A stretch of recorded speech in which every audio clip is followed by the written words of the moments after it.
জবাব তুমি দেবে না, এই জবাব চাইছে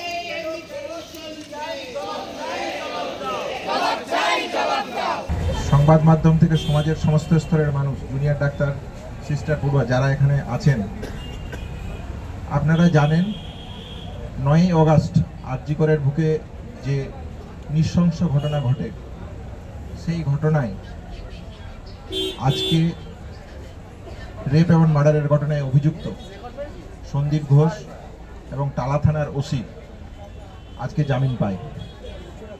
এই প্রসঙ্গে এবং এই আন্দোলন প্রসঙ্গে কিছু কথা আজকে আপনাদের সামনে রাখছি। 9ই অগাস্ট আর.জি. কর মেডিকেল কলেজের বুকে যে নারকীয় ঘটনা ঘটেছিল, সেই ঘটনাকে কেন্দ্র করে আর.জি. করের গুটি কয়েক পিজিটি ছাত্রছাত্রী, নার্সিং পড়ুয়া, প্যারামেডিক্যাল ছাত্রছাত্রীরা ডাক দিয়েছিল, আর.জি. কর দিচ্ছে ডাক, অভয়া বিচার পাক। সাধারণ মানুষ থেকে শুরু করে সমাজের সমস্ত স্তরের মানুষ, নাগরিক সমাজ এই ডাকে সাড়া দিয়েছিল, সুর মিলিয়েছিলেন। আমরা চেয়েছিলাম জুডিশিয়াল ম্যাজিস্ট্রেট ইনকোয়ারি, আমরা পেয়েছিলাম কোর্ট মনিটর সিবিআই ইনভেস্টিগেশন। মহামান্য সুপ্রিম কোর্টের অবজারভেশনে দেশের সর্বোচ্চ তদন্তকারী সংস্থা, দেশের সর্বোচ্চ কোর্ট 9ই অগাস্টের ঘটনার ওই দিন কি ঘটেছিল, ওই ঘটনার মোটিভ কি ছিল, এই ঘটনার উদ্দেশ্য কি ছিল, কি সত্যতা ছিল, সেই সত্যতার কাছাকাছি পৌঁছানোর প্রচেষ্টা হয়তো একটা দিক দেখতে পাবো বলে জুনিয়র ডাক্তাররা মনে করেছিল, দেশের সাধারণ মানুষ থেকে সমাজের সমস্ত স্তরের মানুষ মনে করেছিল। আমরা সেদিনও বলেছিলাম যে সিবিআই এসে গেছে মানে বিচার চলে এসেছে, এ কথা সত্য নয়। আপনারা যদি আমাদের পুরনো প্রেস রিলিজ দেখেন তাহলে এই বক্তব্য আপনারা দেখতে পাবেন। কিন্তু একটা গণতান্ত্রিক পরিকাঠামোতে আমাদেরকে কোথাও না কোথাও ভরসা রাখতে হয়। আমরা দেশের সর্বোচ্চ সংস্থা, তদন্তকারী সংস্থা সিবিআই, দেশের সর্বোচ্চ আদালত সুপ্রিম কোর্ট, তার উপর আমরা ভরসা রেখেছিলাম, আস্থা রেখেছিলাম। আমরা দেখলাম আজকে 90 দিনের মাথায় প্রাথমিক চার্জশিটে যা উল্লেখ ছিল, এভিডেন্স টেম্পারিং এবং ডিপ কনস্পিরেসির তত্ত্ব, সিবিআই প্রাথমিক চার্জশিটের যা উল্লেখ ছিল, তার 90 দিন পেরিয়ে যাওয়ার পরেও কোনো চার্জশিট দেশের সর্বোচ্চ তদন্তকারী সংস্থার পক্ষ থেকে আমরা দেখতে পেলাম না। তাই তারা আজকে জামিন পায় কোর্ট থেকে। আবার যে স্বাস্থ্য, এই আন্দোলনকে কেন্দ্র করে যে স্বাস্থ্য দুর্নীতির প্রশ্ন উঠে এসেছিল, সেই দুর্নীতিতেও এই সন্দীপ ঘোষ অভিযুক্ত হাউস স্টাফ আশিস পান্ডে। তাহলে সেই জায়গাতেও আমরা দেখতে পেলাম যে রাজ্য প্রশাসকের পক্ষ থেকে তদন্ত ট্রায়াল শুরু করার জন্য যে ক্লিয়ারেন্স দেওয়ার প্রয়োজন এজ এ সরকারি কর্মচারী তারা, সেই হিসাবে সেই ক্লিয়ারেন্স 27 নভেম্বর চেয়েছে নাকি সিবিআই, তারপরেও আজকেও রাজ্য প্রশাসন দিচ্ছে না। আমরা দেখেছি যে রাজ্য প্রশাসনের কি ভূমিকা, রাজ্য পুলিশের কি ভূমিকা 9ই অগাস্টের ঘটনাকে কেন্দ্র করে। আমরা 14ই অগাস্ট দেখেছি রাজ্য পুলিশের কি ভূমিকা আর.জি. করকে সুরক্ষা দেওয়ার প্রশ্নে। তাহলে সেফটি সিকিউরিটির প্রশ্ন এবং 9ই অগাস্টের তদন্ত প্রক্রিয়ার যে প্রশ্নগুলো, সেই প্রশ্নগুলো সম্পর্কে আমরা সম্পূর্ণরূপে ওয়াকিবহাল।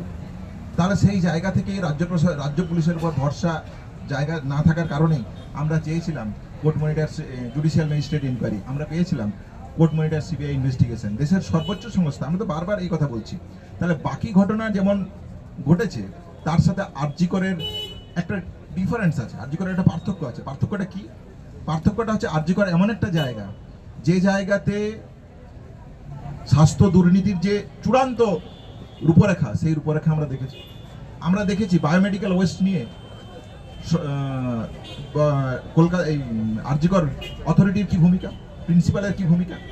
আমরা কালকেই সংবাদ মাধ্যমে দেখেছি যে এইখানে টাকা এবং দুর্বৃত্তায়নে তৈরি করার জন্য কোনো চিকিৎসককে কিভাবে জেল এবং কাস্টাডিতে পাঠিয়ে দিতে পারে। তাহলে আর.জি. করের পরিবেশ কি ছিল? সহযোদ্ধা আসপাক যে কথা বললো, 9ই অগাস্টের দিন আপনারা আর.জি. করের সেমিনার ওয়েট, যেখানে নির্যাতিতার বাবা মা একবার তার বডিটাকে দেখতে চাইছে, সেখানে রাজ্য পুলিশ প্রশাসনের কর্তা ব্যক্তিরা, মেডিকেল কাউন্সিলের কর্তা ব্যক্তিরা, স্বাস্থ্য দপ্তরের কর্তা ব্যক্তিরা, অথরিটির কর্তা ব্যক্তিরা, যারা বিভিন্ন ঘটনায় বিভিন্ন রকমভাবে জড়িত, তথ্য প্রমাণ লোপাট থেকে শুরু করে আর স্বাস্থ্য দুর্নীতির যে জায়গা আজকে ওপেন সিক্রেট, রাজ্য প্রশাসন, রাজ্যের কে না জানে আর.জি. করের স্বাস্থ্য দুর্নীতির কথা, রাজ্যের স্বাস্থ্য দুর্নীতির কথা। তাহলে সেই ঘটনাকে ধামাচাপা দেওয়ার চেষ্টা করা, এভিডেন্স টেম্পারকে লুট করা, সুপ্রিম কোর্টের অন্দরে এই জায়গা ধ্বনিত হয়েছে। এ তো শুধু জুনিয়র ডাক্তারদের কথার কথা নয়, এ তো সিবিআই চার্জশিটে পরিষ্কারভাবে উল্লেখ করা আছে, এ তো জুনিয়র ডাক্তারদের কথার কথা নয়। তাহলে এই জায়গাগুলোকে কোথাও একটা কি আড়াল করার প্রচেষ্টা থাকছে না? তাহলে বাকি ঘটনার যে বিচার এসেছে সেই বিচারকে আমিও ওয়েলকাম করি। আমি মনে করি ব্যক্তিগতভাবে রেপের মতন ঘটনার ক্ষেত্রে যে কোনো মানবিক জায়গা থেকে যে কোনো প্রশাসনের জিরো টলারেন্স নেওয়া উচিত, এবং সমাজের সমস্ত স্তরের মানুষের এই রকম জঘন্য যে ঘটনা কেউ ঘটাতে পারে তার বিরুদ্ধে মানবিকতার জায়গা থেকে একটা সুন্দর সমাজ গড়ে তোলার জন্য যে প্রচেষ্টা নেওয়া প্রয়োজন, সেই প্রচেষ্টা নাগরিক আন্দোলন, নাগরিক সমাজের বুদ্ধিজীবী মহল থেকে, জুনিয়র ডাক্তারদের পক্ষ থেকে এই প্রতিটা পদক্ষেপ নেওয়া উচিত বলে আমরা মনে করি। তাহলে জিরো টলারেন্স তো হওয়াই উচিত, এটাই তো বাস্তব। কি কি প্রশ্ন উঠে আসলো সাধারণ মানুষ থেকে, জুনিয়র ডাক্তার, সমাজের সমস্ত সাংবাদিক, আপনারা বন্ধু এই আন্দোলন কভার করেছেন, আপনাদের কাছে সমস্ত সমাজের সমস্ত মানুষের কাছে আমার প্রশ্ন, এই যে ব্যর্থতা সিবিআই এর, এই ব্যর্থতার দায় সিবিআই কে নিতে হবে। জুনিয়র ডাক্তারদের পক্ষ থেকে আজকের তথ্যহীন ভাষায় জানাতে চায় দেশের সর্বোচ্চ তদন্তকারী সংস্থার আজকের যে ব্যর্থতা, এই ব্যর্থতার দায় তাদেরকে নিতে হবে। কেন তারা এভিডেন্স টেম্পারিং, ডিপ কনস্পিরেসির জন্য রেপ এন্ড মার্ডার মামলায় তারা কেন সাপ্লিমেন্টারি চার্জশিট দিতে পারলো না 90 দিনের মাথায়? সাধারণ মানুষের যে আবেগ, মর্যাদা, যে সম্মান, যে জায়গা থেকে রেপ এবং মার্ডারের মতন জঘন্য ঘটনাকে দেশের বাইরের মানুষও এই আন্দোলনের সাথে সম্পৃক্ত হয়েছিল, তাহলে আজকে কি কোনোভাবে তাদের ভাবাবেগে কে আঘাত করলো? সিবিআই এর আঘাতে প্রশ্ন আসে না? দেশের সর্বোচ্চ আদালত যার মনিটরিং এ এই তদন্ত চলছে তার পক্ষ থেকে তার প্রতি পূর্ণ সম্মান রেখেই বলছি, তার যে অবস্থান, তার যে কন্ট্রিবিউশন, সেই কন্ট্রিবিউশনের উপর প্রশ্ন আসে না? প্রশ্ন আসে না যখন স্বাস্থ্য দুর্নীতির তদন্ত চলছে তখন রাজ্য প্রশাসনের পক্ষ থেকে যে ক্লিয়ারেন্স দেওয়ার প্রশ্ন ছিল, যে জায়গা রাখার প্রশ্ন, যে সদর্থক ভূমিকা রাখার প্রশ্ন ছিল, সেই সদর্থক ভূমিকা তো কই আমরা দেখতে পেলাম না। তাহলে রাজ্য প্রশাসন, কেন্দ্রীয় প্রশাসন, সিবিআই, দেশের সুপ্রিম কোর্ট এই আন্দোলনকে কেন্দ্র করে এবং রেপ এবং মার্ডারের মতন জঘন্য ঘটনাকে যে সহমর্মিতা, সহবেদনার দেখানোর প্রয়োজন ছিল, সেই প্রয়োজন কোথায়? তাহলে আজকের এই সমাজটা কাদের জন্য? 90 দিনের মাথায় চার্জশিটে কারা এই রাজ্যের বুকে বেরিয়ে ঘুরে বেড়াবে? সন্দীপ ঘোষ, টালা থানার অভিযোগ, যারা জঘন্য ঘটনা, রেপ এন্ড মার্ডারের মতন ঘটনার কে এভিডেন্স টেম্পারিং এর ঘটনায় অভিযুক্ত, যা সিবিআই চার্জশিটে উল্লেখ রয়েছে। স্বাস্থ্য দুর্নীতির সাথে যারা সরাসরি জড়িত, আরজিকর মামলাতে, আরজিকরে যে দুর্বাতায়ন চলতো, যে দুর্নীতির চিত্র উঠে এসেছে, সারা রাজ্যবাসী দেখেছে, সারা রাজ্যবাসী এই স্বাস্থ্যের দুর্নীতির জায়গাকে প্রত্যাখ্যান করেছে তাদের আন্দোলনের মধ্যে দিয়ে, তাদের প্রতিবাদের মধ্যে দিয়ে। তাহলে আজকে স্বাস্থ্য দুর্নীতিতে যদি এই পরিমাণ গড়িমসি থাকে, তাহলে এই রাজ্যটা কাদের? এই রাজ্যটা আজকে 90 দিনে সিবিআই এর চার্জশিটের ব্যর্থতার পর সমস্ত ধর্ষক খুনিদের কাছে মুক্তাঞ্চলে পরিণত যাচ্ছে, এই বার্তা যাচ্ছে। সিবিআই চার্জশিট জমা দিল না এবং 90 দিন হয়ে গেল, তারা তথ্য প্রমাণ যে লোপাট হয়েছে সেই তথ্যটা আদালতের কাছে দিতে পারলো না। এই প্রশ্নটা আমরা যে করে এসেছি তথ্য প্রমাণ লোপাট থেকে, আজকের সেই উত্তরটা সিবিআই কে শুধু আমাদেরকে নয়, ওই অভয়া দিদিকেও দিতে হবে, এটা মনে রাখবেন। আজকের যে তথ্য প্রমাণ লোপাটগুলো আমরা প্রথম দিন থেকে দেখে এসেছি, তাহলে তড়িঘড়ি করে সেই অভয়া দিদির বডিটা কি পোড়ানো হয়নি? এফআইআর কি 12 ঘন্টা 14 ঘন্টা পরে হয়নি? আমরা পরে দেখিনি যে সেমিনার রুম ভাঙা হয়েছিল? আমরা দেখিনি যে তারপরে 14 তারিখ রাতে এসে শ গুন্ডা মিলে এই আরজিকরের প্রাঙ্গণগুলো ভেঙেছিল? ইভেন পুলিশ যে নিজেদের থাকার জায়গা ছিল সেই জায়গাগুলো ভেঙে চুরমার করে দিয়ে গিয়েছিল, সেটা পুলিশের জায়গা থেকেও পুলিশ কি দেখেনি? তাহলে আজকের সেমিনার রুমের যে যারা ছিল 9 আগস্টে, যাদের চিত্র আমরা পরে দেখেছি, আমরা আরজিকরের স্টুডেন্ট হয়ে আন্দোলন করার প্রথম দিন থেকে থাকা সত্ত্বেও আমরা সেই সেমিনার রুমে আমাদেরকে সবাইকে দেখতে পাবেন না, কিন্তু এমন ব্যক্তিগুলো যারা ছিল, পুলিশ আমাদেরকে ঢুকতে দেয়নি, এমন ব্যক্তিগুলো ছিল যাদেরকে এই পুলিশ প্রশাসনই তাদেরকে ফিঙ্গারপ্রিন্ট এক্সপার্ট বলে, তাদেরকে ভিতরের লোক বলে, বাইরের লোক বলে নানাভাবে চালনা করা হয়েছে। তারা কারা ছিল? এই প্রশ্নের উত্তরগুলো শুধুমাত্র আমাকে দিতে হবে না, আমাদেরকে দিতে হবে না, অভয়া দিদিকেও দিতে হবে, অভয়া দিদির বাবা মাকে দিতে হবে, সারা রাজ্যবাসী, দেশবাসী যাদেরকে একটু না একটু মানবিকতা আছে তাদের কাছে উত্তর দিতে হবে সিবিআইকে। এই যে গড়িমসির জায়গা, এই গড়িমসির জায়গাকে আমরা তীব্র ধিক্কার জানাচ্ছি এবং আমরা এটা মনে করি যে রাজপথের আন্দোলন একটু ঢিলে ঢালা পড়ে গেলে এরকম একটা বিচার ব্যবস্থার জায়গাটা আমাদেরকে বুড়ো আঙুল দেখানোর জায়গা তৈরি করা হচ্ছে, যে একটা চার্জশিট জমা পর্যন্ত দিতে পারছে না, তাহলে অ্যারেস্টটা কেন করেছিল? তো এই জায়গা থেকে যে বিচার ব্যবস্থার যে জায়গা থেকে সিবিআই আজকে ঢিলে ঢালা দেখিয়েছে, এটাকে আমরা তীব্র ধিক্কার জানাচ্ছি। এবং আমরা মনে করি সাধারণ মানুষ থেকে শুরু করে সমস্ত মানুষ যাদের মধ্যে বিচার ব্যবস্থা প্রতি যে একটা আস্থা এবং এই জায়গা, সেটা ফিরিয়ে আনার জন্য এবং সেই জায়গা থেকে যে ইনভেস্টিগেটিং এজেন্সি আছে তাদের আরও দায়িত্ববোধ বাড়িয়ে এই সাপ্লিমেন্টারি চার্জশিট আরও যা যা দেওয়ার দরকার অতি শীঘ্র যেমন দেওয়া হোক, এবং এই যে স্বাস্থ্য দুর্নীতির জন্য যে ক্লিয়ারেন্স রাজ্য সরকার দিচ্ছে না সেটা অতি দ্রুততার সঙ্গে ক্লিয়ারেন্স দেওয়া হোক। এবং এই বিচার ব্যবস্থায় আমরা রাজপথ ছাড়ছি না, সাধারণ মানুষকেও আমরা আহ্বান করছি রাজপথ ছাড়বেন না, নিজের অধিকার নিজেকেই কিন্তু খুঁজে বার করে নিতে হবে। তার জন্য নানানভাবে আজকের আমাদের কাছে বিচারের অত্যাচার নাকি অত্যাচারের বিচার, আবার ঘুরে দেখছি না বিচারেরই অত্যাচার, আমাদের এই অত্যাচার আমরা সহ্য করব না, এই আন্দোলন আমরা চালিয়ে যাব। নাগরিক সমাজ জুনিয়র ডাক্তারকে আজকে ঠিক করতে হবে আমরা কোন পক্ষে থাকবো। জুনিয়র ডাক্তাররা তাদের পক্ষ কলকাতার রাজপথে বারবার দেখিয়ে এসেছে, আমরা এরপরেও তার সেই পক্ষ দেখাবো। হ্যাঁ, আমাদের সম্মিলিত বডি মিটিং আমরা ডেকেছি, অতি দ্রুততার সাথে সেই পদক্ষেপ আমরা রাখবো।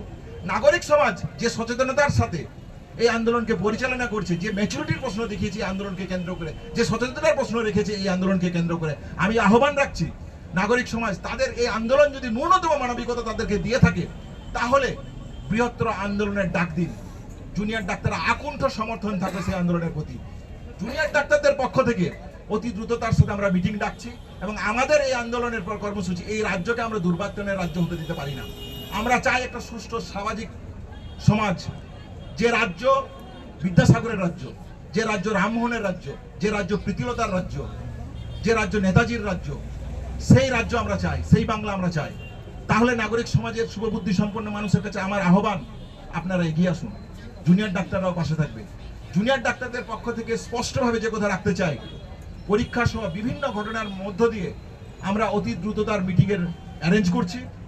কালকের মধ্যে আপনারা আমাদের অবস্থান, আমাদের কর্মসূচি, আন্দোলনের পরবর্তী রূপরেখা সম্পর্কে সুচিন্তিত মতামত আপনাদের কাছে রাখবো।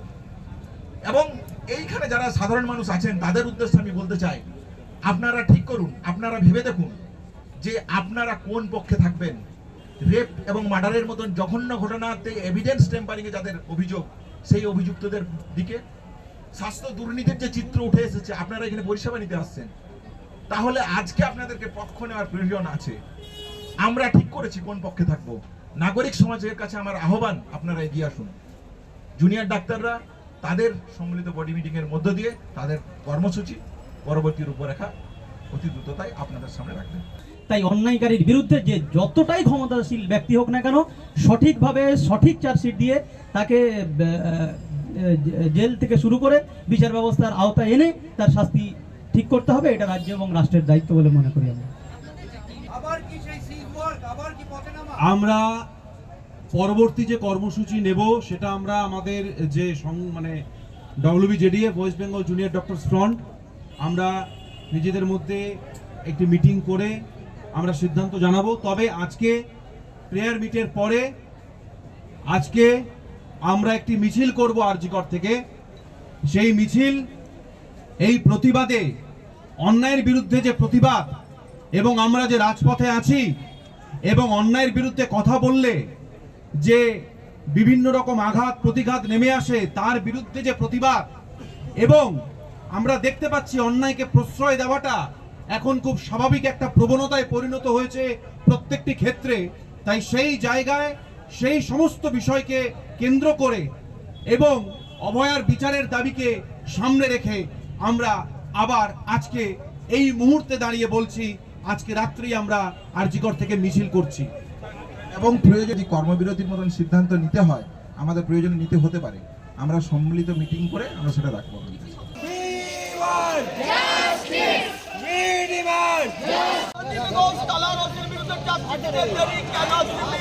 জবাব দাও, জবাব দাও। জবাব দাও, জবাব দাও।